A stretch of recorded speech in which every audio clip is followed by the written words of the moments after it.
Let's take a quick look at this week's Tinkercad design exercises.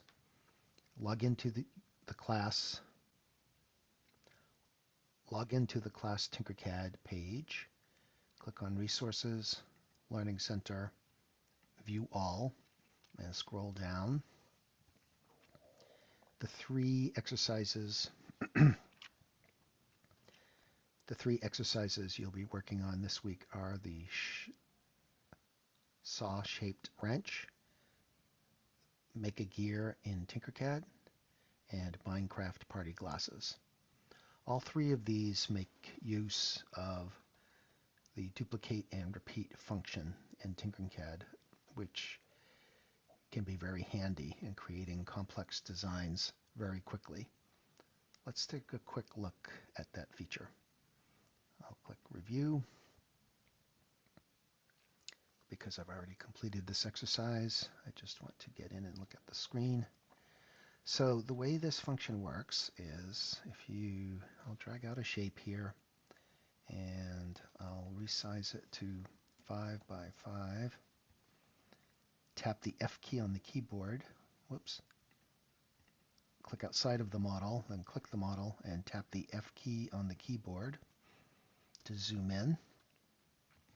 And I'll change the height to 5 millimeters as well. And you probably have noticed that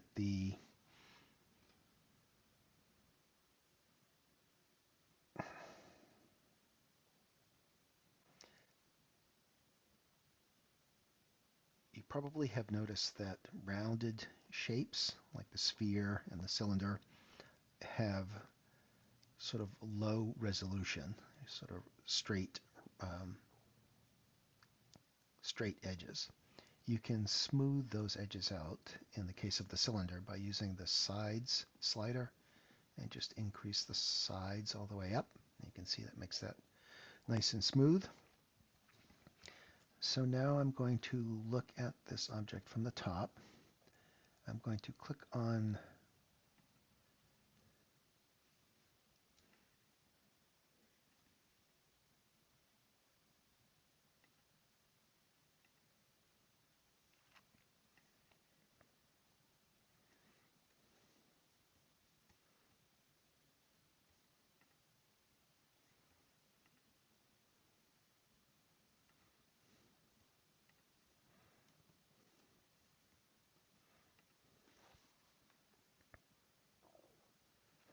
by default, the view in Tinkercad is set to perspective view, so you can see the straight lines drawing together as they recede into the background to an imaginary horizon.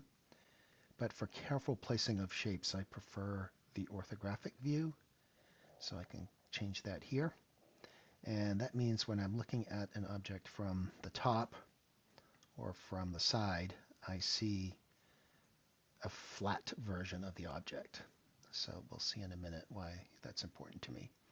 So now I'll click on the cylinder that I just made, and I'm going to click Duplicate and Repeat. Now, it doesn't appear to be any duplicate created, but you have to take it on faith that there's an exact copy of that cylinder in the same exact spot as the original. If you don't believe it, you can click it out and drag it, and there it is. So I'll delete that, click the cylinder again, and click Duplicate and Repeat. And the reason repeat is included in there is because of what I'm about to show you. While the duplicate is selected, I'm going to move it out away from the other one, increase the size.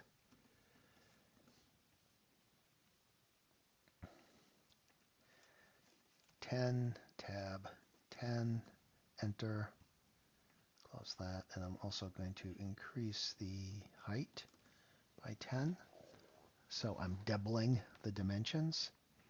And now if I look from the top, I'm going to use the arrow keys to align those two top edges of that model.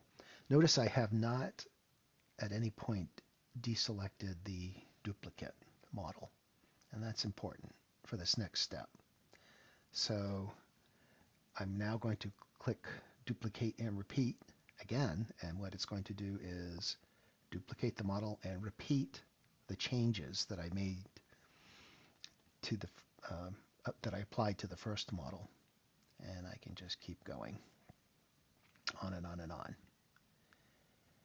So we can see that the first model was 5 millimeters tall, second was 10, third is 20, 40, 80.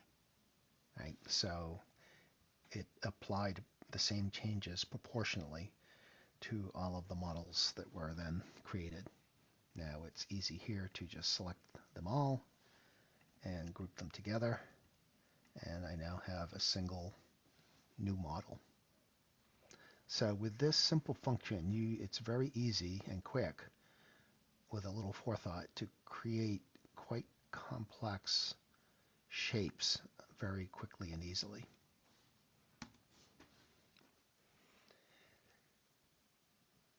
This week, once you've finished each of the exercises, click Export and then click STL to export an STL file version, an STL version of this model. Slice the STL file in Flash Print, print the model, print the resulting G-code file on your printer, take photos of your completed prints, and post your photos to the corresponding discussion topic in Brightspace.